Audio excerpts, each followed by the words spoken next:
Good morning, Mr. Palmer. How are you, sir? Doing good, Mr. Deegan. How about you? I am fabulous. It's a snowy day in New York. My kids are home. It's a snow day. It's a good We day. broke we broke freezing the other yesterday, so yay! Congratulations. I mean, the last time we talked, you were below zero. Yeah, so we're warming up. It's nice. It's almost like spring. I was gonna say, you know it's a cold day because I'm actually drinking coffee today instead of my usual caffeine. Yeah, that's a big red flag for me. John's drinking coffee. I I I have a lot of coffee that I have to drink and get out of the cabinet. So yeah, I might as well catch up.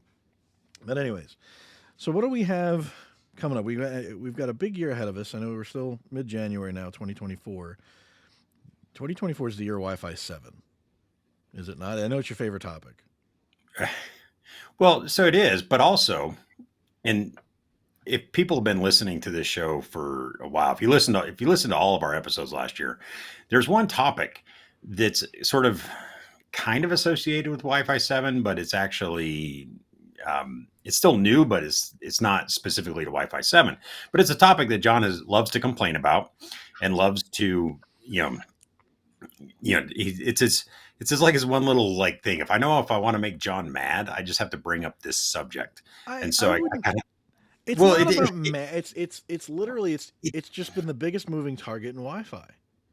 it irritates the crap out of you because it's something that we've heard about for many many years, and we still just keep hearing about it. It's almost like we get teased. So um I didn't go and find this person. I asked around last year, almost a year ago, and I was like, "Hey, who within Ruckus knows about this topic?" And they came back and they said, "Hey, talk to this guy." Well, we have this guy as a guest today. His name is Mark Gibson.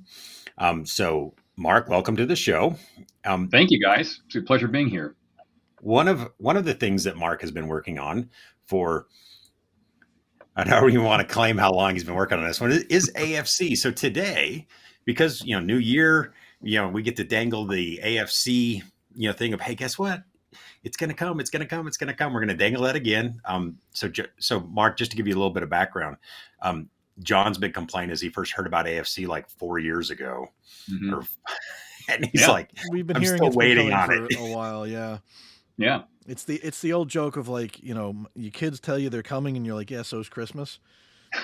We've had a few Christmases since this was supposed to be out, oh yeah, or allegedly was supposed to be out. But it's yeah, and Mark and I were talking a little bit about this while you were refilling your Aris cup this morning, Jim. Um, it was probably when it was initially revealed or discussed about a potential due date. It was probably, as Mark said, a little aggressive or wishful thinking. Which I mean, let's be honest, a lot of our Wi-Fi, standards, if you will, a lot of them. I mean, come on, how many times have we had draft releases yeah, because people thought it was coming out and it was like, well, it's not out yet, but we're product ready, so we're going to ship, and yep. we're just going to call it draft. So sort of a. It's not the first time we've seen this, but AFC, unlike those past experiences, AFC is kind of a big deal, and it's really, really critical for Wi-Fi 7. We're not. I shouldn't say Wi-Fi 7. It's critical for 6 gigahertz. Yeah. And I know that's a sore subject for Jim, which is a whole different horse of another color. So we figured, Mark is the go-to guy within the CommScope Ruckus family. So we Well, figured we'd bring you on. yeah. Okay. So why don't we take a second and let Mark actually introduce himself, since now he's been talking and we've been doing all this stuff. Why not? Mark, why don't you tell everybody else, kind Uh, of, who you are, what you are? You yeah, just give us the 30-second, introduction, or 10 yeah. second, Glad whatever. to. So, the guy said, I'm Mark Gibson. I celebrated my 40th anniversary with the company last year, back in September. Spending most of my time working in the areas of spectrum management and shared spectrum access. And over the recent past, I've been a lot more focused on dynamic sharing, which is kind of what 6 gigahertz is supposed to be, and some of its predecessors, which included CBRS and SAS, and even before that, something called TV Whitespace. So I've been heavily involved in that, kind of from the regulatory perspective, sort of interfacing with the commission and other regulators internationally, but also interfacing with industry. I am the president of the Wind Forum, and the Wireless Innovation Forum, Wind Forum, came up with a lot of the specifications that are being used, working with the Wi-Fi Alliance. Um, And so my role really has been kind of charging through, and I'm making sense of the regulatory aspect of this, and helping communicate that internally.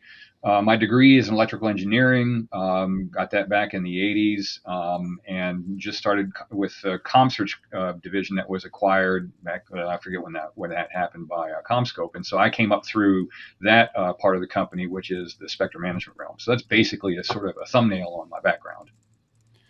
Yeah, I took credit for for ComSearch being launched at Mobility Field Day. I said it happened in celebration of me being born.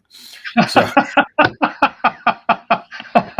Okay, well, that was the year I graduated high school, so oh, it's Mark, okay. you're killing me, dude. But the beauty part of that, and a point I made, I actually made this to a customer. Was telling Jim, I was talking to a customer this week. Yeah. Because ComSearch is our AFC, Yeah. not platform, but our company basically, or our solution, if you will. And I didn't realize, like, when I started hearing ComSearch mentioned within our documentation and discussions over the past 3 years since I've been here, I figured it was just something new that it was put together for the AFC problem, if you will. Everybody wanted you needed something a little bit independent of, you couldn't have a Ruckus AFC provider, but you could have a Ruckus recommended AFC provider. Mm-hmm. So I naively thought, okay, this is something we spun up for AFC. And then I'm looking at this deck that Jim put together for last WLPC, and he's going through the history of it, and he shows the timeline, and I'm like, we were like doing AFC before AFC was a thing in Wi-Fi. And I made that point with my customer, because it's like, there's a lot of different providers, but like we were very clearly, I mean, I'm not saying we were first, maybe we were, maybe we weren't, I don't know. I certainly don't have a pissing match about that, but we've been doing this a long time. Well, cool. I think you can see the laser pointer here, so you're right. ComSearch started out doing microwave frequency coordination. And we were hatched in 76, 77. It's kind of a little murky, on the heels of deregulation in the telecom industry, primarily the phone industry in the United States. The consent decree came out from the district court judge. I forget his name. It's not Wapner, but anyhow, the district court judge in 1973, starting to bust up the bell companies. And that also gave rise to a brand new paradigm, if you will, in microwave deployment, which is microwave frequency coordination. And that's what started ComSearch. And, we were privately held for the first 20 years. Not quite 20 years, about 15 years. And then we were sold to ultimately Andrew Corporation, and Andrew Corporation was acquired by CommScope. But ComSearch has been still doing microwave frequency coordination, and that's what the business unit does primarily. And so what you see here is this map, just a general map of the 6 gigahertz microwave links, just to put some context. But in the, microwave frequency coordination is the core business, but we've had some extensions, in other business areas, and that's where the AFC came from. Kind of recognizing that, there's new things happening in the way frequencies are managed and coordinated, and we need to be at least cognizant of that, if not ahead of it. And that's why we were really involved with AFC. And then again, like I said before that, we were involved with the spectrum access system for 6 gigahertz. So we used a lot of that same thinking and algorithms, to develop the AFC, just to keep abreast of that. And the fact that we have Ruckus on board and used to have Eris, so we felt like internally that it made a lot of sense to have an in house customer, and keep it sort of in the family, so that you guys didn't have to, or the Ruckus team didn't have to go out and seek these services from a potential third party that's outside the company. And a lot of folks that have been doing that haven't been doing it near as long as we have. In fact, I'd say pretty much categorically that we've got more experience in this than anybody else, in many cases combined. And so we just wanted to keep it in the family, and that's kind of, and we're kind of looking at providing services to other entities, but this is primarily, to support the Ruckus devices. And the slide deck that John's talking about, I put together because I kind of thought the same thing that John did. I was like, oh, look how, and I apologize. I will I will fall on this sword for everybody that's in ComSearch. So you can extend my apologies. I was like, oh, look, what a cute little name, ComSearch. We came up with our, just to, because I was like ComScope, ComSearch. So Yeah. I had to do this presentation, and I was like, well, let me go see what I can find out about ComSearch. Just because I was like, this is going to be super short, and all of a sudden I realized, I was like, oh yeah, officially it says 1977 on the on all all this stuff, and so I was like, holy Moses! I mean, if you think about like 1977, now I was 2 years old, but you were talking about how things have changed over the time, but I mean, if you think about just how much has changed in the world, I mean, now we have all these automated lookups, but I mean, you said your background was in electrical engineering, and you probably have memories or things of doing like intermod studies by hand without using computer modeling. So I mean, so if you think about how long ComSearch has been doing this, just frequency coordination, it almost seems, I mean, no offense to the Wi-Fi people, if I was ComSearch, I would look at this and be like, this is kind of trivial just to add in some Wi-Fi stuff. I mean, it's like, we do this, but the footprint's not that big. I mean, when you're talking about dealing with microwave links and not just in 6 gigahertz, but also in other bands, some of these links go 50 kilometers or even longer. I mean, so when you start talking about doing, interference studies across 50 kilometers or 100 kilometers, I mean, these super long distance links, and doing it by hand, you just kind of go, wow, ComSearch really has a heritage, legacy in doing this type of stuff. So, I mean, asking ComSearch to be like, hey, can you handle this little problem with Wi-Fi where, it goes about, maybe 100 meters? Yeah. Well, I started in 1983, and that was the beginning of the cellular boom. In fact, the first thing I did for several years was complete cellular applications back when they did what they called beauty contests. And so the FCC and the rules that were established under Part 22, they set up 90 different markets in chunks of 30. And I started the company in the second chunk of 30. So it was the second tier of 30 markets. And we actually had to develop applications, for our customers for their cellular mobile radio systems. And at the time, we used a Prime computer. And if you're not familiar with the Prime, I would suggest you read Tracy Kidder's book, The Soul of a New Machine. He talks about that in the context of the Wang computer.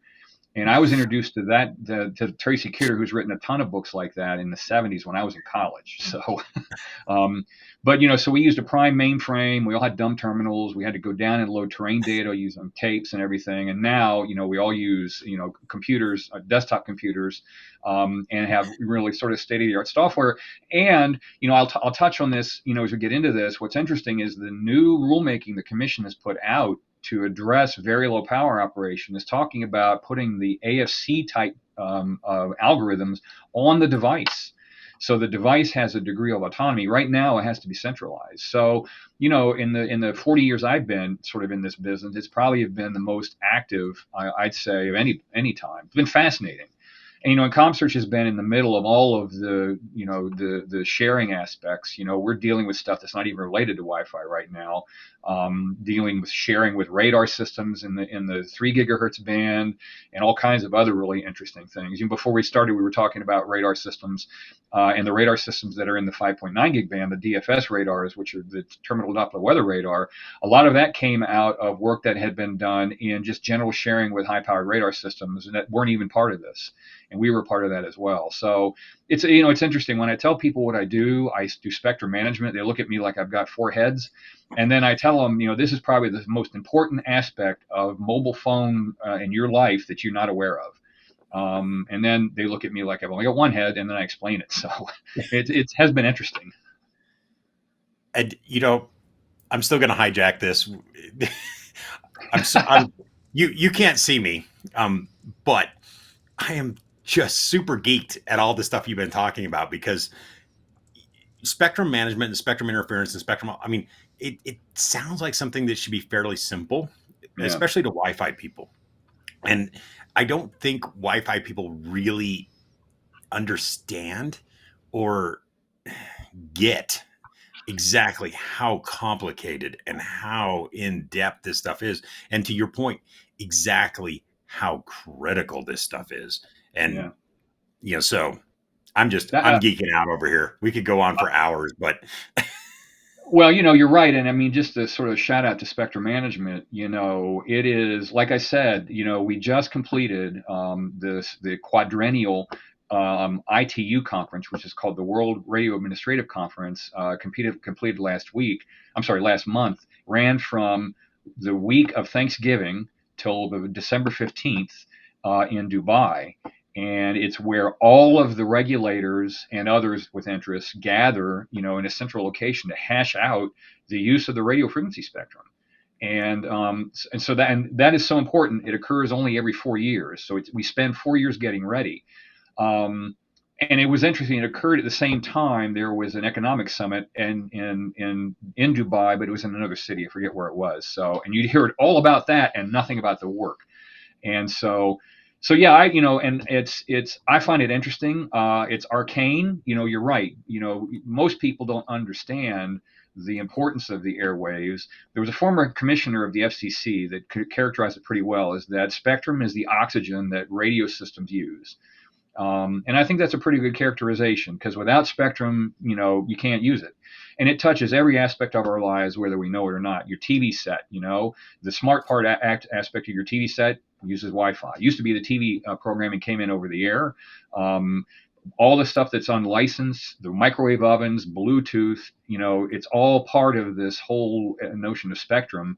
And as we move into 6G, we're opening up new spectrum horizons in higher bands to enable all kinds of really new use cases that you can only dream about. There was an interesting announcement that was made just this week that John Deere, who build huge tractors, is working with SpaceX to provide what's called precision agriculture, so that tractors can travel autonomously in fields without any human intervention. So when you think about that all it relies on wireless spectrum to happen. So it's like I said, it's probably the most important aspect of our lives that nobody really knows about. Yeah, I'll tell you what, this might sound weird, but I would give a lot to get to that conference in 4 years from now, because that just sounds so fascinating and interesting. But anyway, that's you've found your herd. Yeah. I am enjoying this way too much for this early in the morning. But anyway, now that I've I haven't satisfied my curiosity. We could go on for hours, but we don't have hours. So let's actually see if we can actually get back to the topic at hand. And I'm not looking for specifics. I'm not looking for, guarantees, because let's face it, AFC has been the dangling carrot for years now.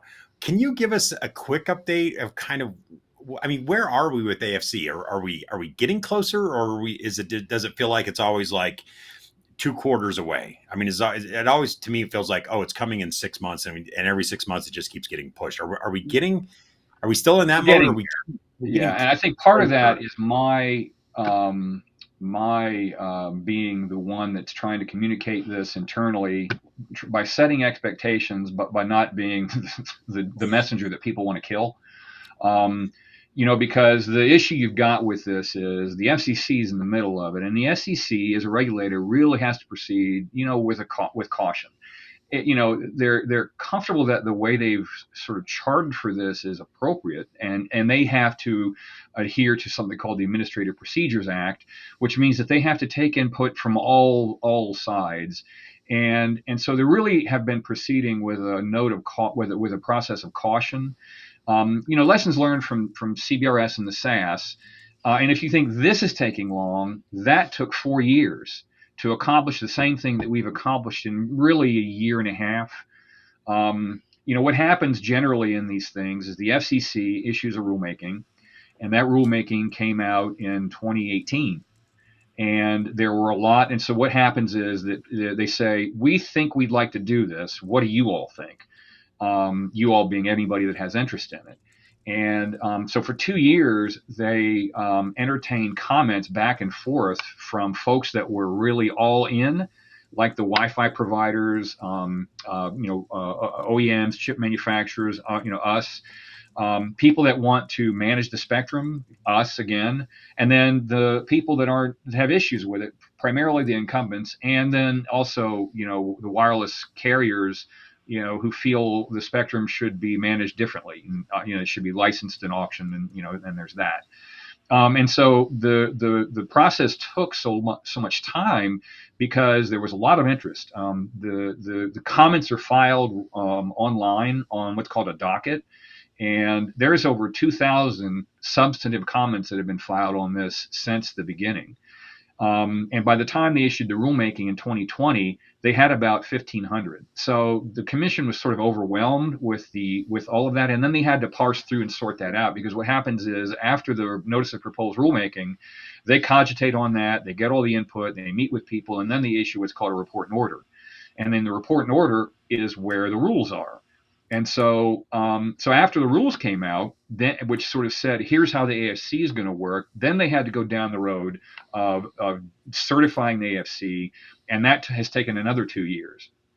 And so, and you guys have probably seen all the timelines I put out, through some of the folks on the product management side, and then just in general.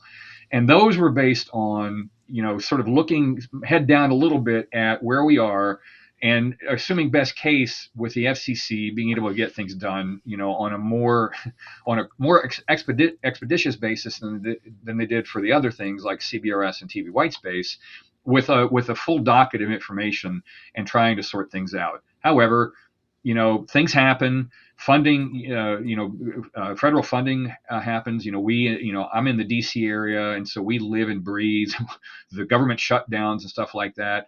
Fortunately, there was no government shutdown in the middle of this, but what happens is when there's a threat of a shutdown, the FCC has to go through a process of contingency on how they're going to operate during shutdown, because many aspects of the commission's work are considered essential. And that pulls focus from some of the other things. Not a lot, but it is a thing that's in the air there that they have to deal with. And then there's just things taking longer. There's politics that get involved, and just so if there's one takeaway from this, I think that we could learn in the future is we absolutely need the regulator involved, but we need the regulator to be more on the sidelines as opposed to sort of controlling the game. And that that sentiment is not new. Many have expressed that in general. So that's sort of the backdrop on where we are and what leads us to where we are now. So what has happened over the last 3 or 4 months? The FCC for the AFCs required really two things we had to do to get certified.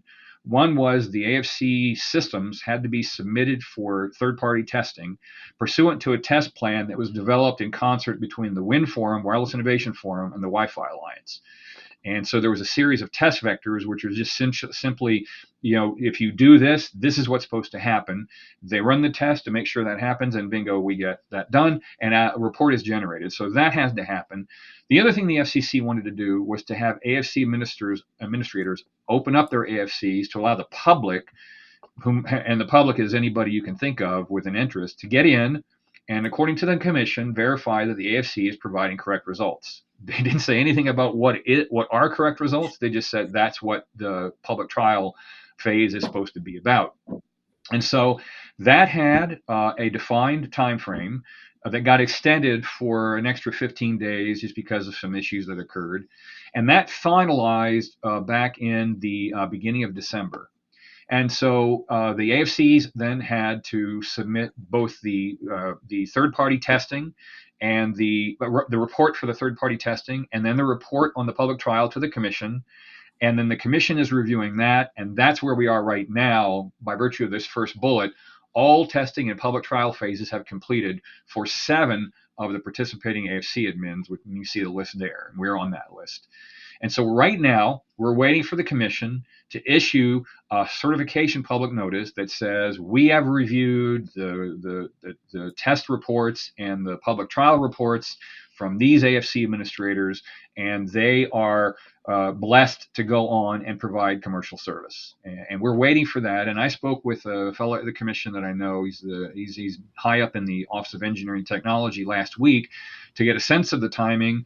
And he's saying anytime. Now, they have been telling me anytime for the last 2 years, which is why this thing looks like it has been interminable.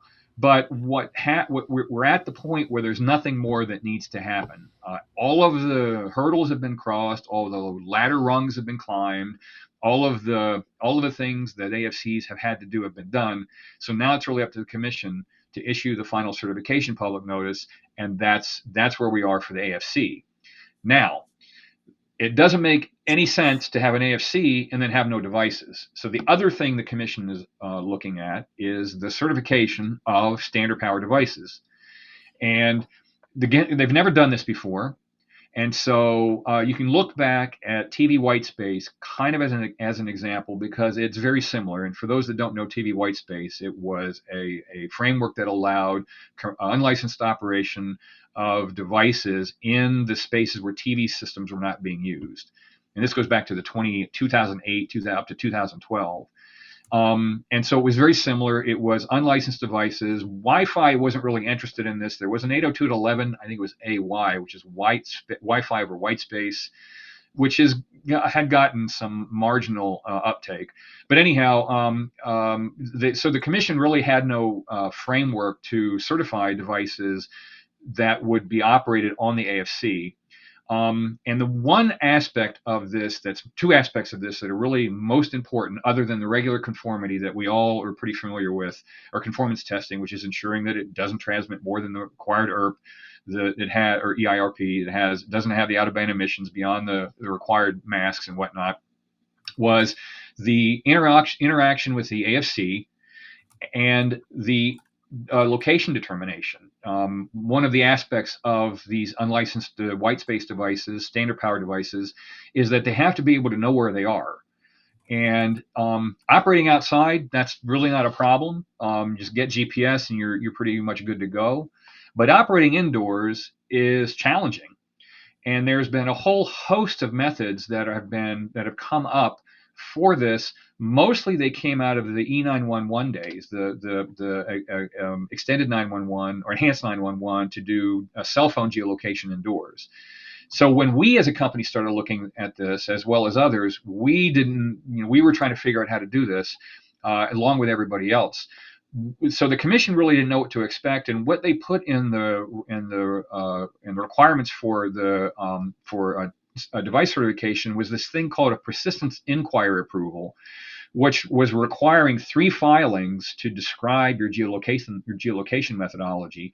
One was a description of the methodology. The other was a certification, or at least an attestation of the accuracy. And the third was, how will this system work on power up after power down? And so when I talked to the commission about this last week, they indicated that they were sort of overwhelmed by these PIA filings. Not so much the number, although, when you consider the 3 filings, that's, 36 different documents, many pages, but they were really complicated. A lot of statistical mathematics goes into determining device location accuracy, and it was beyond the capabilities of the guys in the lab. So they've gotten bogged down in the review of the applications. The other thing they didn't feel that they wanted to do was to get devices approved before the AFCs were approved, because you basically would be all dressed up with nowhere to go. So the way this is happening now is it looks like AFCs will be certified a few weeks to maybe a month or so, it could be even 6 weeks, in advance of devices being certified. But we should have the certification of everything certainly within the first quarter of this year. And so that's where we are with AFC, pretty much right now. Nice. So it's coming. We just, it's the cool thing, and I wish, unfortunately, we're still figuring out this new platform, but Jim's got this, it's beyond ear to ear smile, because this is just like, this is the bits that he loves more than he ever can express. But so everybody that's listening can understand, like we've heard about this for a while, but there's just, to say there's a lot of moving parts is an understatement. Yeah. Which kind of Yep. leads me to my follow up on this. I know you mentioned, Mark, that there's on the slide. There's I think there's 7 providers here. I think there's more than that, or there could be Hmm. more than that. But are all the providers the same? Like, if I choose one versus the other, is there going to be any functional difference, or is it basically just a matter of everybody's providing the same? It's just who are you using, kind of thing. That's a great question. It's interesting because the commission does not want us to compete on providing a better answer, because that means that if there's a better answer, there's a not so better answer, and then the not so better answer could mean that incumbents are put at risk. And so we have all had to certify to pretty much the same set of requirements. So that means that among the 7, nobody is going to be able to provide a result that puts a microwave system at risk. So we're all pretty much doing the same thing, but doing it the same way. That's where we have some facility to innovate, And so Broadcom, for example, Wireless Broadband Association and Wi-Fi Alliance came up with this process called Open AFC. I don't get into the details. It was something that came out of the formerly Meta's Telecom Infra Project, or TIP. They sort of built an AFC that was open. In other words, they had open software standards, and and they made it available for anybody that wanted to do it. We did not do it that way because we have core software that we use to run our microwave frequency coordination business that we could leverage, that we felt was more accurate, insofar as we could find areas where that we could take, for example, better use of the data. We have full data on microwave systems, including radio data and antenna data that's not available to the other guys because they have to use all they have is the FCC data. So we can do some additional stuff on that. And what that means is that we can provide situations where there no better where there's situations where there will or will not be interference. So there's also ways to innovate in terms of how you provide the solution, how you pick say a cloud provider, how you interoperate with that cloud, and whatnot. But at the end of the day, we all have to do the same thing. And for a given set of inputs, we have to provide pretty much the same outputs. A lot of it is how quickly you do it and how accurate they are. Nice. And that was something that I learned about the databases, so I thought that was super interesting because one of the things that I came from in my previous life, and you mentioned it, was Andrew. Yeah. Because I was a huge fan of Andrew back in the 90s. I used Andrew all over the place.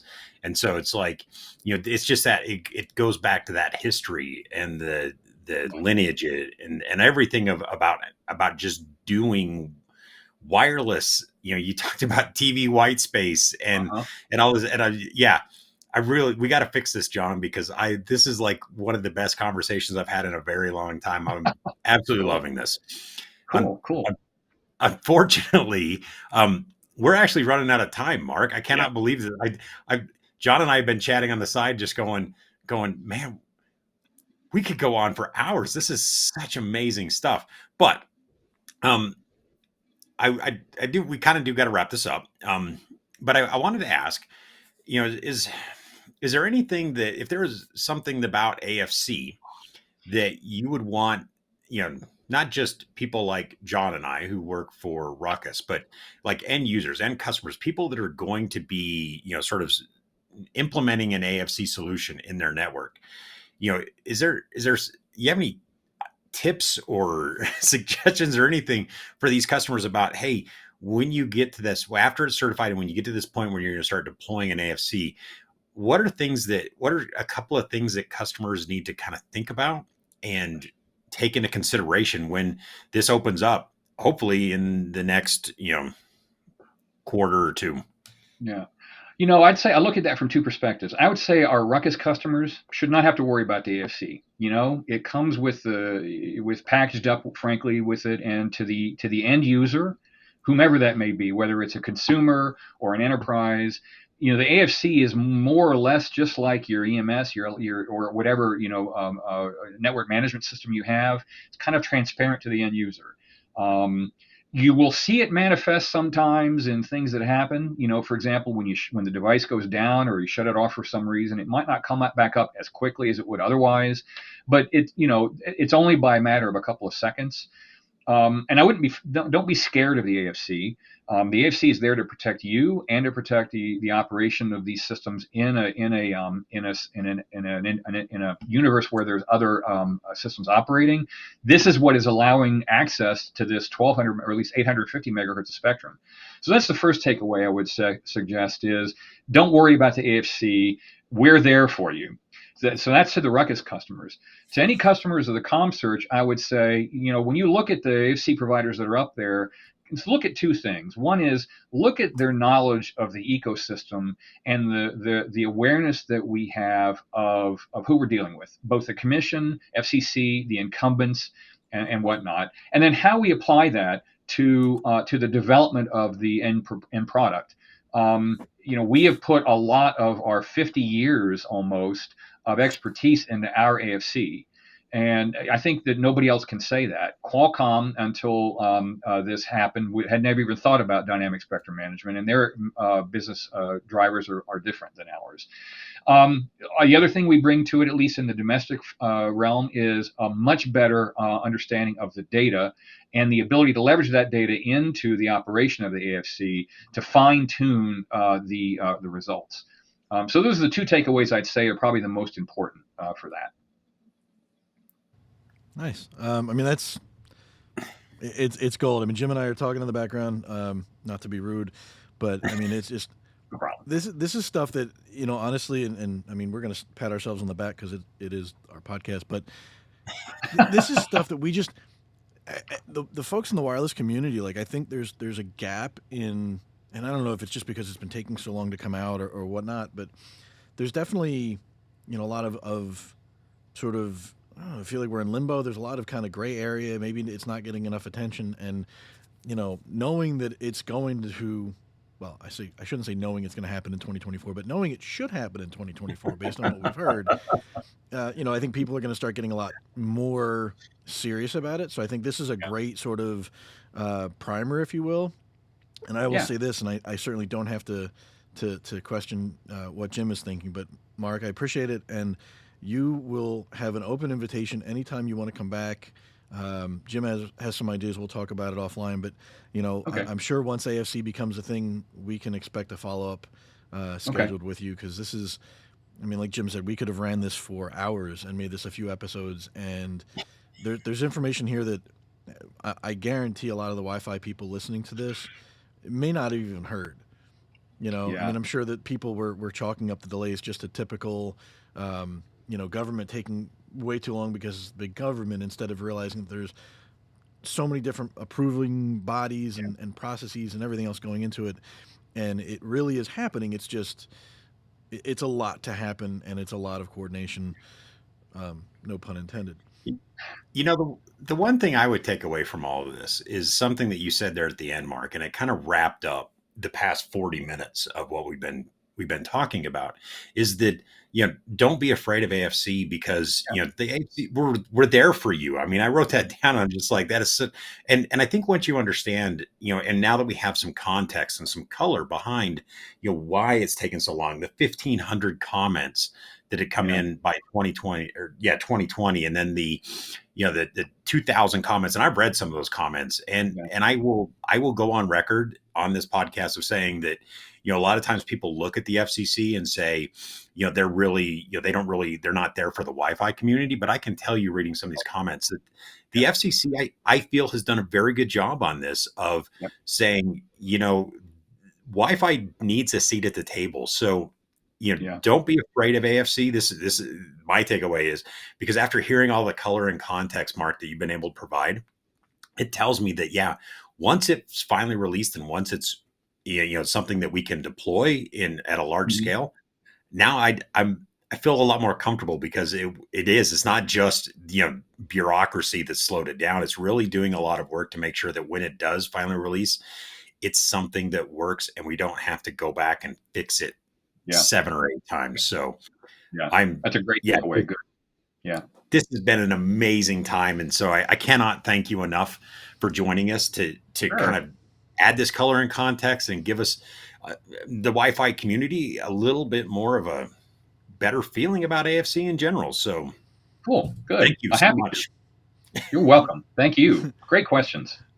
Thank you, sir. We'll definitely have you back on, Mark. We will. I mean, this was the tip of the iceberg. As much Cool. detail, as much information you just provided in 40 minutes. This was just the tip of the iceberg. And Jim, I'm sure I could just give him the keys to the platform, and he and you could give us like an 8-hour episode, and it still wouldn't give him all the stuff he wants to talk about. So, without taking up all of your day, I think we'll call it a wrap. Thank you again. I don't have anything else, Jim. This was your Christmas present. Like a month later, it was your Christmas present. It really is. It's like a kid at Christmas morning, folks. And anybody who's watching on video can actually see it, so that's great. Mark, again, thank you. Pleasure. We'll catch you again sometime later this year, I'm sure. And everybody else, we'll catch you on the next episode. Awesome. Looking forward to it, guys. Thanks a lot. Thank you, sir. All righty. Take care. If you want to contact the show directly, you can email us using the address ruckcast@comscope.com. To learn more about Ruckus products and services that we may have talked about on this or any other podcast, please check the links in the About section of the show.